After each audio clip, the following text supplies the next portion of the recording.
since we have drums, let's see where the music goes. Maybe I will jump into the talk first, and then we'll see what happens later. So we have continuing into chapter 5 of the Vimalakirti Sutra.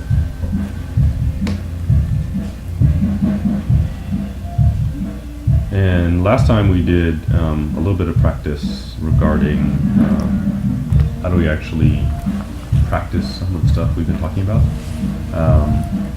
So it gets a little less clear when we get to chapter 5. It has more to do with realization and the mind state of the Bodhisattva, and less to do with Vimalakirti's specific instructions or corrections that we saw in earlier chapters. So where we left off, we were talking about his discussion of the heterodox views, and I stopped on this one a little bit just because it gets into language and the use of language and how language affects us, or how we understand things through language. So there's a lot that comes up a lot in Shingon thinking. It comes up a lot in Buddhist philosophy in general when we're talking about what is our difficulty, what's the main obstacle that we have, and a lot of it has to do with how language affects our thinking, the way we think. The fact that if we speak a different language, sometimes the way we think about concepts and ideas is different. And if we actually go through the process of learning a different language, that we're conditioned to think in a specific way by the way we learn language. So that has a lot to do with the various heterodox views, how you see things, how you conceptualize things. Because our actual learning, probably most of us don't remember back before we spoke a language, right? Trying to remember back, when we're, 8 months old, 9 months old, when we're just starting to think about concepts. So you get all this input, but you have a way of knowing that's prior to language. You have that capability, right?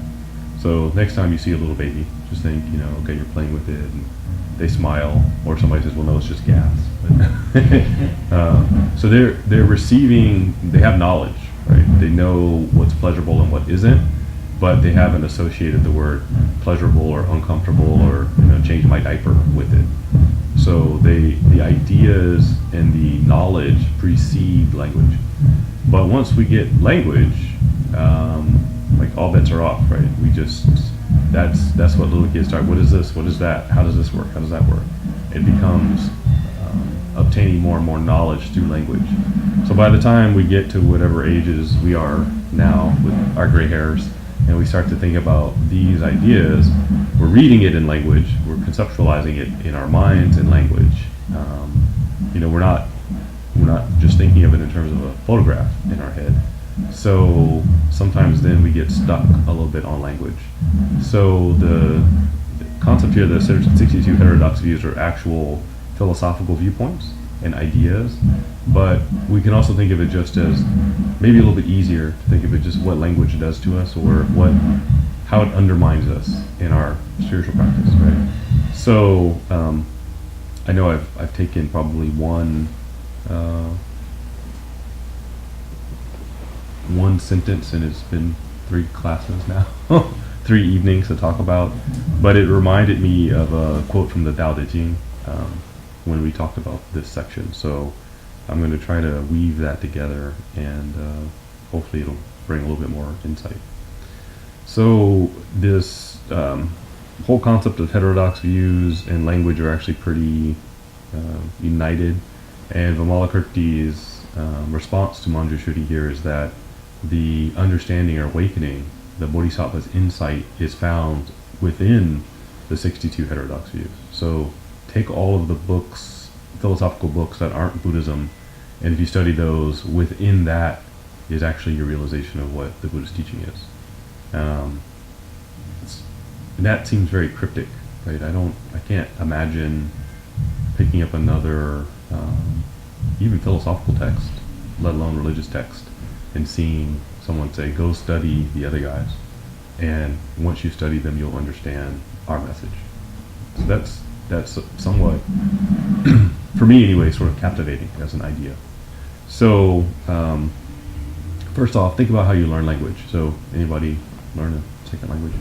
You don't have to have mastered it, but even if you dabbled in it, once you get past the greetings and the my name is, the next thing you learn is probably somewhere around chapter 3 or 4. You start to learn things in terms of what other things are. So this is on top of the table, right? This is next to the table. It's under the table, right? You start learning that. This is green, this is black, but this is orange. That is not black, this is not orange. This is how you start to learn language. This is bigger than that. So you start to learn to conceptualize the world in that language in a specific way, even if that's not the way the people in that language think of it. So when I started learning Japanese, the thing that frustrated me to no end was that every day of the month had a different word. It wasn't just the first, second, third, or fourth, or in English that we have Monday, Tuesday, Wednesday, Thursday, Friday. Every day of the month had a different word, and that was really frustrating. I was like, why does it have to be so complicated? Our language is so much easier.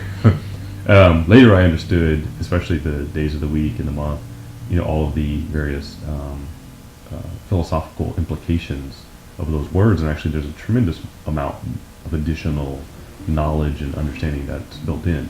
Of course, right, first semester class, you're not going to get all of that nuance initially. But learning language, we learn this way, and what we learn are distinctions. Right? We learn to think about things in terms of the distinctions, what they are or aren't, rather than how they actually are interconnected. So Buddhism is talking a lot about how things are interconnected, but it's contrary to the way you've learned everything else. So to the degree that we say it's hard or frustrating, or when we did the seminar in Hawaii, we had a long talk about why the Buddhist teaching is not immediately understandable. It's because it's expressing ideas in a way that you've never learned before. It's a totally different learning style. You probably haven't had a class. They said, okay, you're going to read with your toes and take notes, with the pencil in your mouth. That's not the way. You'd be so frustrated because it's different. But it's not better or worse or anything. It's just different. So that is one of the hurdles that we work through. So you learn through distinctions, and the Buddhist teaching is telling you actually the world is free of distinctions. So of course it's immediately shocking to some degree. So it's not really that Buddhism is terse or difficult, it's that when you're pointing to the space between things and saying actually, these two things are connected in some way. It's not just that Koyokun is next to the bell and the bell is to the right of Koyokun and Koyokun's to the left of the bell. Right? It's actually that the bell and Koyokun are together.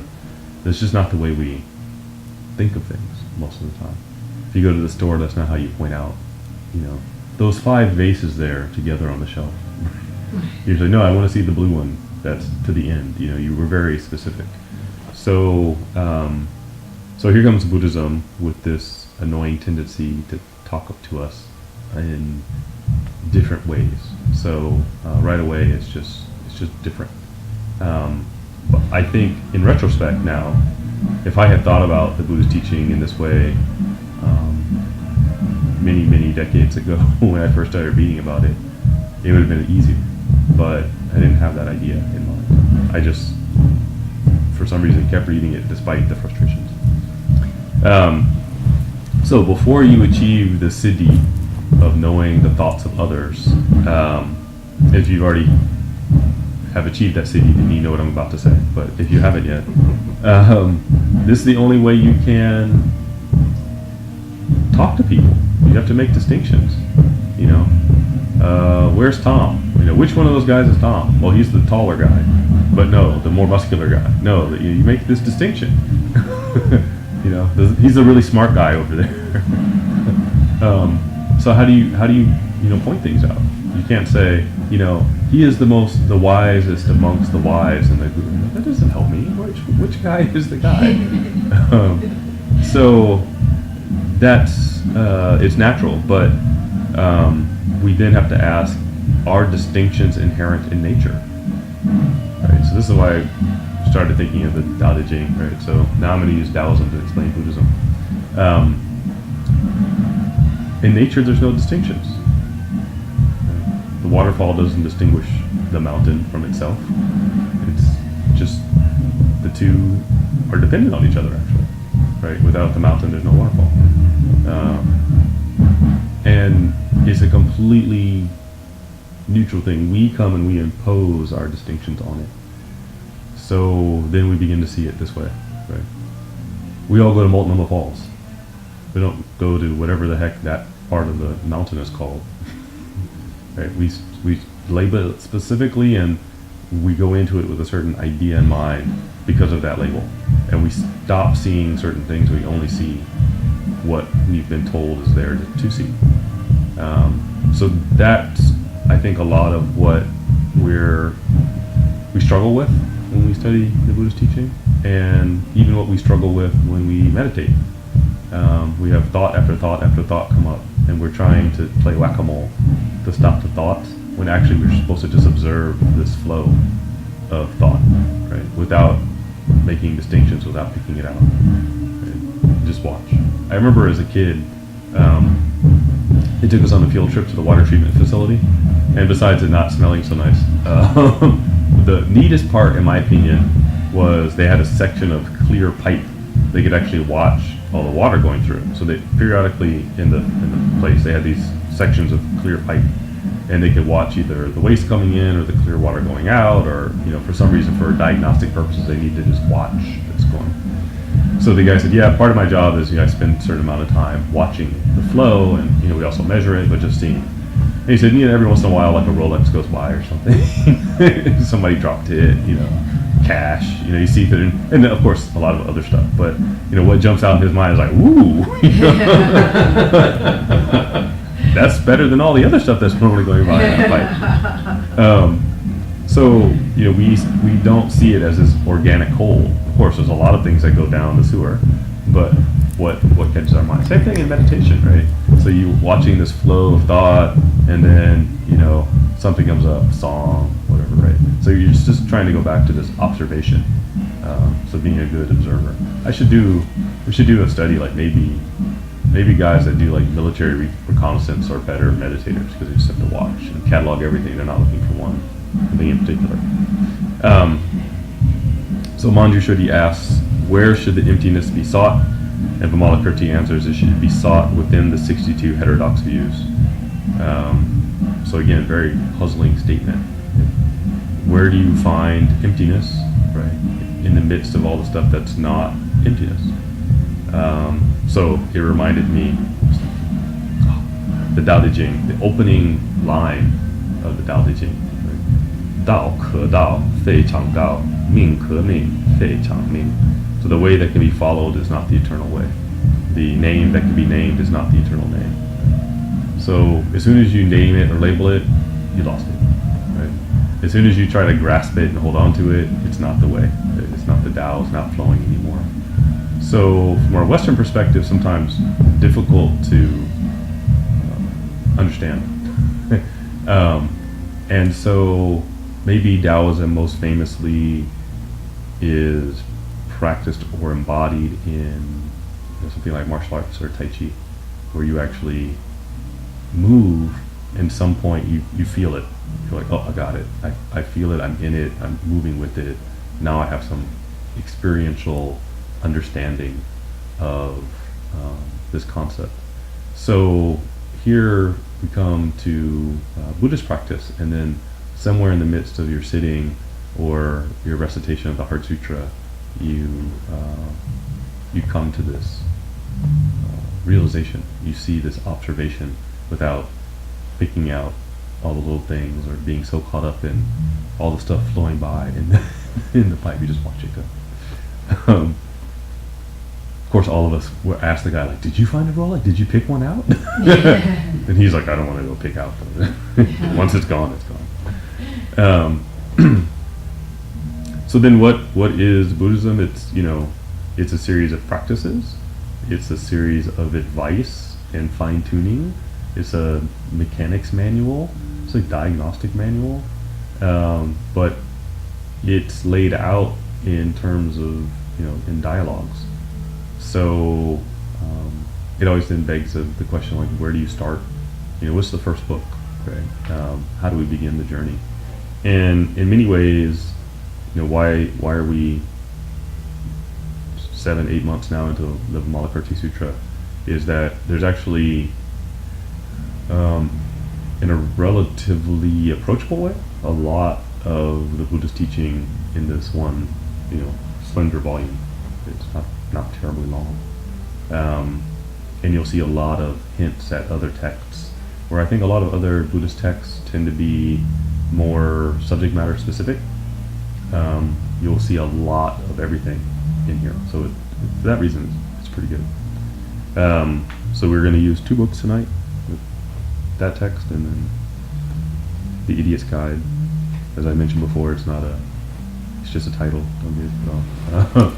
But there's some pretty good pieces in that book that would make it a little bit easier to follow some of these ideas. So, okay, with that introduction, we'll finally get into the next couple lines. So Manjushri had asked, where should emptiness be sought? Vimalakirti answers within the 62 heterodox views. So Manjushri asks further, where should the 62 views be sought? Right. So where do I go find these views that you say I should look into? And Vimalakirti answers, they should be sought within the emancipation of the Buddhas. Equally puzzling. So I'm trying to understand emptiness. And so Vimalakirti says, go look at all the teachings that are not Buddhism. So Manjushri says, where are all these teachings that are not Buddhism? And Vimalakirti says, it's within the emancipation of the Buddhas. The liberation that the Buddhas have achieved, it's there. But go look somewhere else and find it. Yeah. So as I say, sometimes it's not that I shave my head, it's that, you pull your hair out in frustration. What does this mean? Do that so you can. Yeah, that's right, yeah. So I provided the background to say, hopefully, as this gets puzzling, hopefully now we have a little bit more of a foundation to take the next step. So where do you find the answer? What is real? He says you can really only understand this by understanding the emancipation of the Buddhas, right? If you talk about it and you draw pictures about it, that's only pointing in the direction. But the real understanding is in getting the exact same understanding as what the Buddhas have. So our, books and objects are only going to get you so far, right? You have to actually put them into practice so that you get there too. But just clinging to the outward forms and manifestations alone is not going to get you there. And more importantly, we started with the whole language thing. Enlightenment is beyond language, right? I really can explain it, is what Vimalakirti is saying. I can't talk about it that much. I can only kind of broad brushstrokes. We can draw you a map. You still have to go there, right? So understanding this is a process of gaining the insight by sort of following in the footsteps of the other practitioners. We do the same thing the Buddha did, right? We sit in the same way. It's not that he got enlightened and then we're all absolved of the need to do any practice. It's a roadmap. His life was literally like a roadmap for what we do, right? This is the steps you follow. These are the common hurdles, right? And that's also true for the early years of the Buddha's seeking. He studied with non-Buddhist masters. Of course, there were no Buddhist masters yet. He hadn't created them. But he studied with other meditation teachers and had to learn, well, what is the shortcoming of these other paths? And that is very helpful because not only just from a religious comparison value, but we all have ideas. We come with ideas. We come with a certain conception of things, And it's heartening to see, oh, Prince Siddhartha did the same thing. He went through the same, process of searching, and then said, no, it's not quite that way. There's a little bit more. And this starts to get at, what do we mean by, why do we call this the middle way? Why is it, the path between extremes, right? So this is always something that is something the Buddha learned early on. He would try practices that were extreme in one direction or the other, right? His life was extreme hedonism, right, in the palace. He got it all, the best food, the best wine, the best, linens, the best clothes. He was an expert horseman, expert archer, expert on the battlefield. I'm sure he didn't have an old rusty sword. I'm sure he didn't have, some, bow that his parents got off Craigslist, or that they said, oh, we found this kid at the, garage sale. Maybe you can use it. Or he didn't go home and his dad said, I found an old bike, but I fixed it up for you. No, he had the best of everything. So, there's a certain, right, when you always have the best, then when you see what's not the best, it's a bit shocking. I had a friend in college. Hopefully he doesn't watch this. I had a friend in college, and we were in the car, and he came from a pretty good background. And we were on the freeway, and somebody drove past us in what we would lovingly refer to as a hoopty at the time. It was a pretty beat up car. It was really loud, and I think the exhaust was kind of like dragging, and the engine didn't sound good, and it had definitely seen better days. And he said, I don't understand why they continue to drive their car around like that. Why don't they get it fixed?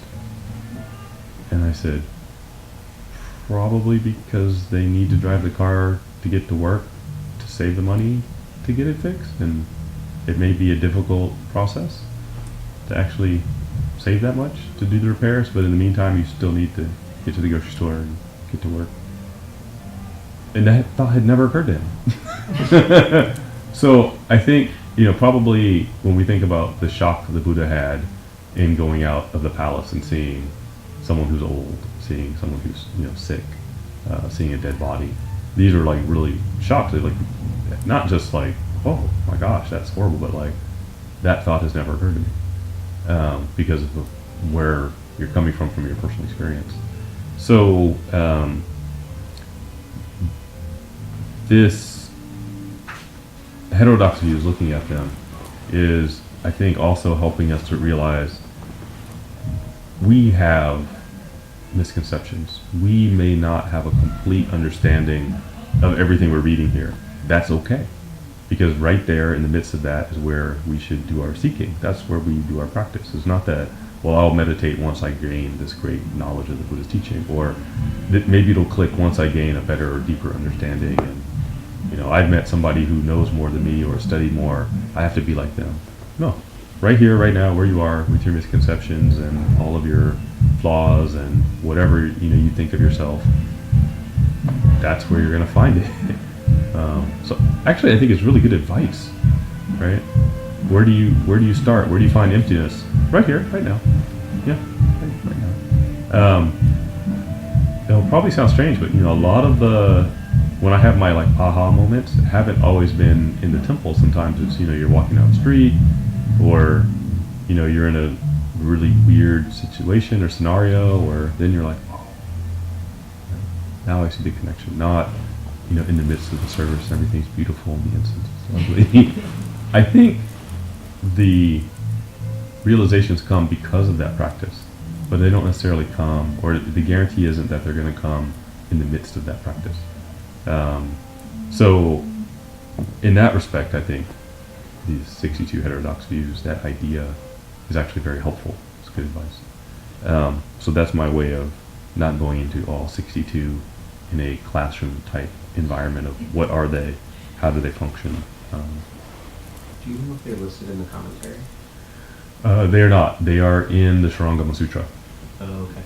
So that's one of the reasons why this text is really useful, is it's pointing at a lot of other texts and discusses them, I would say, in two ways. One, if you've read the Shurangama Sutra, okay.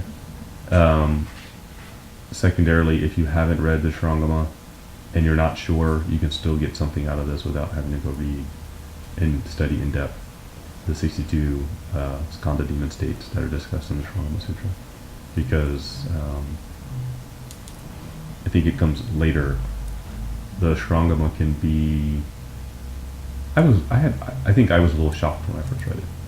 That it doesn't pull punches. You know, it's very like, this is it, here it is. This is what your obstacles are. And probably could benefit from some foundation before you read it. Because it's not meant to be harsh. Right? It's meant to be more of a wake-up call. But it can look harsh if we don't. Yeah, it could give you the wrong. I think you could definitely walk away with the wrong impression. Right? If you read emptiness text, you could just go, it just goes in circles and I'm not getting it at all. Some other Buddhist texts, you have to remember, you know, to whom was it delivered and what purpose and what was their obstacle, and that may not be your obstacle, so it could look harsh if it's not your obstacle. Right? So imagine going to another country and you only study their criminal justice system. You may think, man, this culture is pretty like rigid. It's a little scary over right? there. But there's more to their system than their criminal justice system, right? There's more to that. And I mentioned that because I was in China and we got to visit the court, and the courtroom for criminal cases and civil cases are different. The criminal courtroom is darker and more severe, and it's set up completely different than a civil case. So they want the accused to know, like, you did something bad. It's a totally different setup, paint, everything. And the civil courtroom is more like a regular, what we would think of as a courtroom is light, nice wood paneling, and, you know, it feels professional, and, you know, you can talk.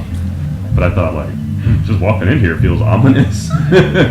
So, you know, outwardly, you have to know kind of what's it for and how did you get there versus just looking at it and going, gosh, these, you know, and jumping to conclusions about people. So, Shrangama Sutra, again, I think like with a lot of foundational Mahayana texts, reading it without a commentary can lead to those ideas.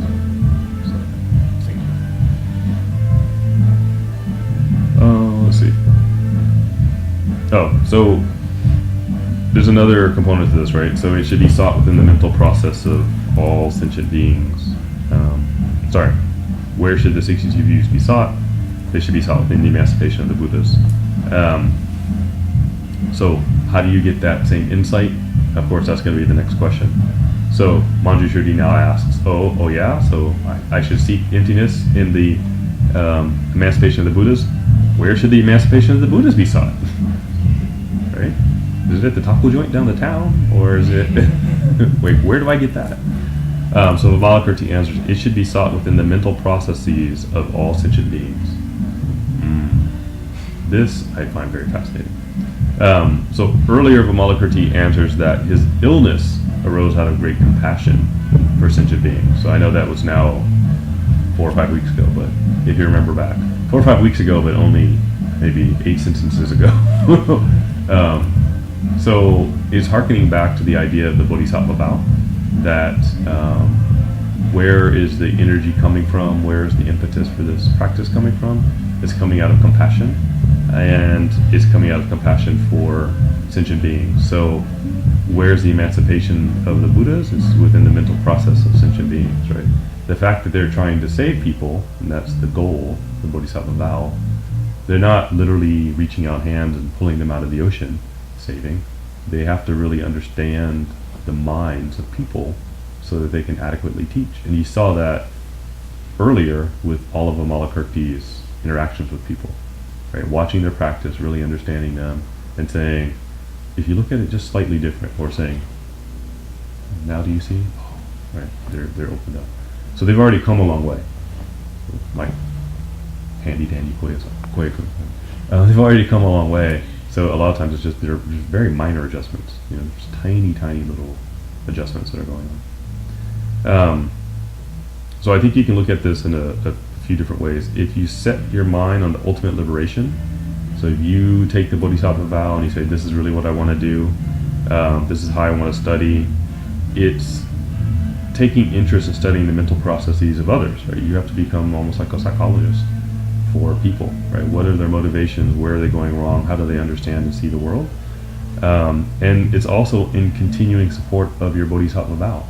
It's not, it's the basis of the Mahayana. It's the idea that the fact that people need transformation is why you've taken the vow, and by working through and constantly seeing people's needs, you reaffirm your vow constantly, right? Sentient beings are numberless. I vow to save them all.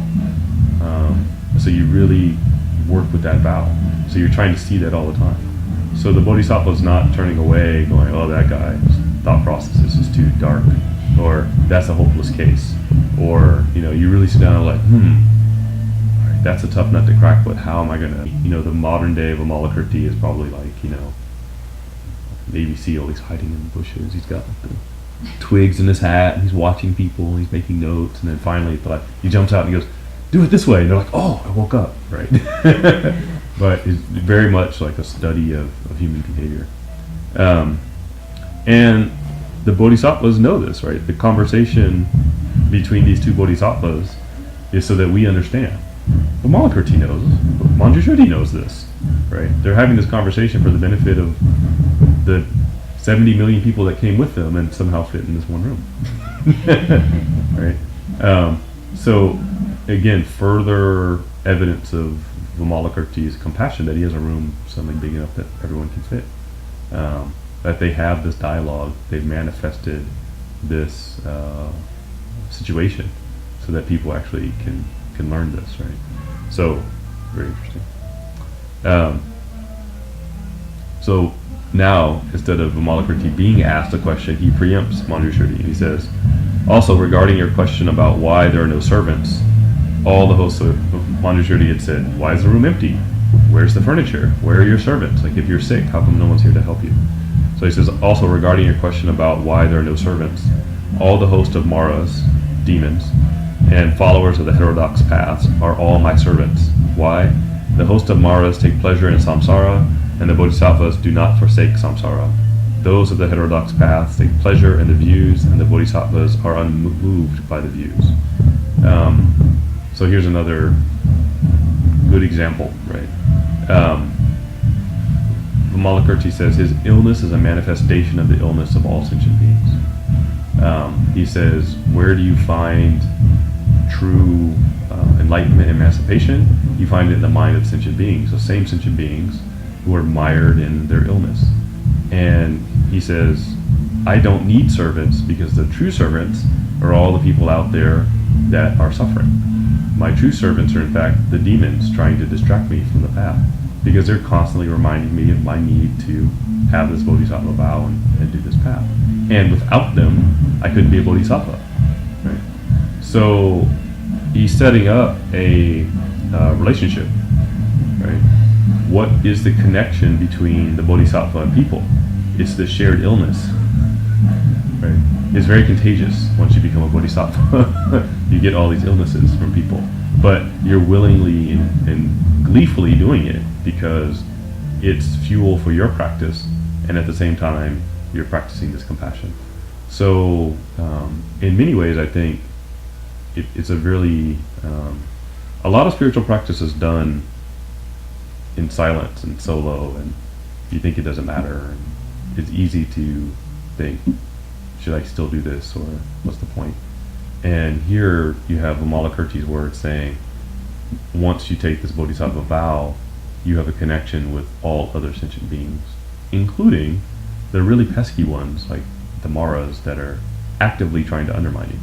Right? You have an actual relationship with them. So that's maybe even more compassionate than we're normally used to. Right? That's like a really, at least in my personal thought process, I think religion should challenge you to do the hardest thing possible, but the right thing, even when it's incredibly difficult. Not say, do the right thing except, when it gets too tough. Or do the right thing except for these people. Or, if it's too difficult, here's your out. I'd be like, So this is, even the most stringent person who's completely against you, you have a relationship with them because you're learning from their mental process as well. Why are they so recalcitrant? Why have they gotten to that point? And at the very least, right, thinking, how do I transform them? Right? Not saying lost cause. Right? So at my university, we had like we called them like the quad preacher. So there'd be different people every day standing on a soapbox, sometimes literally, screaming at students about why they're going to go to hell, or what path they should choose, or what things they should stay away from. I'm sure probably every college campus has this, but we had one that was very very loud. It was very interesting because periodically, even like random. I remember one time I was walking through and he goes, "It's not Zarathustra." I'm like, really? Is anybody still? Is that a thing? Is that a concern that college students are going to go and start worshiping Zarathustra? Really? So he was creative at the very least. So you can say, there's never a time when the bodhisattva is turning their back, right? No matter what path the person has trod. So you see this a lot in Japanese Buddhist art. You'll see Jizo or Kanon, even in hell, with those lasso and people are pulling people out of lava, saving them. Like, yes, you're burning in hell because of what you did, but I'm still saving you. Right? So there's never any giving up, no matter what. So it's a pretty broad vow. So it asks, right? Vimalakirti has said that his vow manifests in his illness. So it's logical for Manjushri to ask, so what's his illness like? So that's his next question. Retired scholar, what characteristic does your illness have? And Vimalakirti says, my illness is without form, invisible. Oh. Yeah, of course. So this is going to be the ultimate episode of the TV show House, right? So, are you ill? Yes, but it has no form and it's invisible. How will I diagnose? So, how do you have an invisible illness? If it arises out of the compassion for suffering of others, how can we see it? Right? It's completely internal. It's because you've taken the bodhisattva vow and you're daily practicing this compassion, and at the same time it's making you sick. But is it really making you sick? Because we earlier saw Vimalakirti popping up all over the place. He has to be pretty spry to be all over town. Yet now he is bedridden. Yet he seems to have no problem engaging in deep philosophical thought, so it's definitely not affecting his mind. So what kind of odd illness is this? We will find out. Yeah. So I've wondered in reading that if his illness isn't just a reflection of suffering of sentient being. It is. It's strictly reflection. It's that causal relationship of the bodhisattva vow connecting you to all other people and sort of like you reflecting your illness. Not that you're literally afflicted. Right? But just in case we thought the opposite, Manjushri asked the question, is this an illness of body or of mind? Right? So Vimalakirti says, it's not of the body, since the body transcends characteristics, nor is it of the mind, since the mind is like a phantasm. Oh, more puzzles. Can you imagine this patient in the hospital?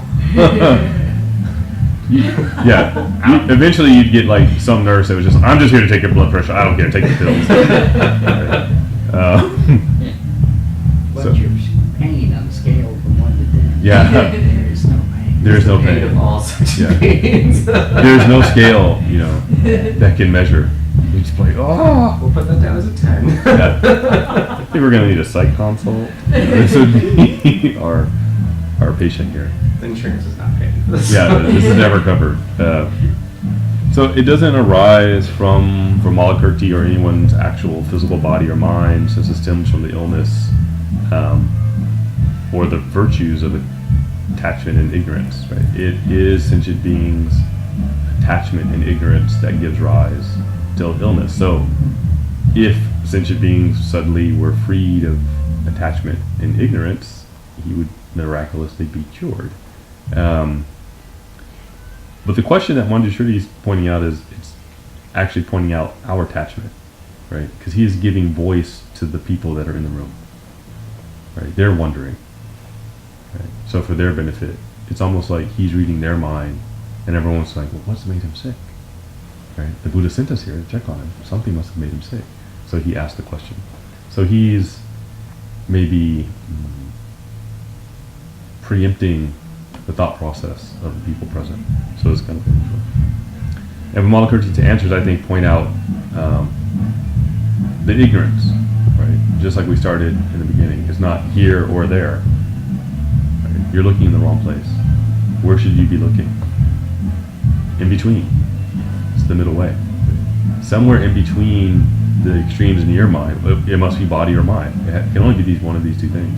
No, it's in his heart, right? It's in his compassion. Somewhere in between.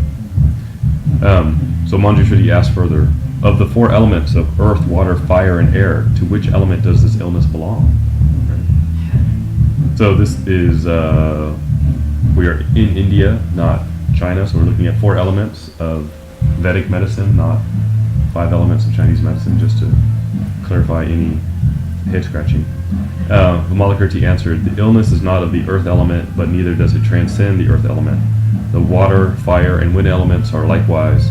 However, the illness of sentient beings arises from the 4 elements, and because they are ill, I am ill. And he drops the mic. Mic drop. So why are we ill? Because we see form. We get attached to form. We want things to stay the same forever, right? What else does the Tao Te Ching say? It says the Tao is constantly in flux. So is the universe. So are our minds. So is everything. We don't see it, but I'm getting older right now, but it's happening very slow. But we attach to a form. I wanted to keep Koyakun. I do, because actually they don't make these anymore. This was only for the 1200 year anniversary, so this is collectible. So if something happens to Koyakun, like, oh, I'll be sad, or I have to super glue him back together because I want him to remain unchanged, right? So Vimalakirti says, sentient beings want that. It's because they're attached to these ideas that makes them sick. They can't see that everything is constantly changing, and so they get deeply attached in their suffering and strife and rending of garments and gnashing of teeth. So that's where we get stuck. So Vimalakirti says, that's not where his illness comes from, but that's where sentient beings' illness comes from. And because they're ill, he's ill. Right? But it also is, I think, further implying this causal connection between the Buddhas and sentient beings. So this is a good answer for us. What do we want as human beings, right? We want someone to see us, understand us, know us, get us. That's important as a human being. And I think there's a read between the lines answer here that more than anybody else, the Buddhas and Bodhisattvas completely understand you. Right?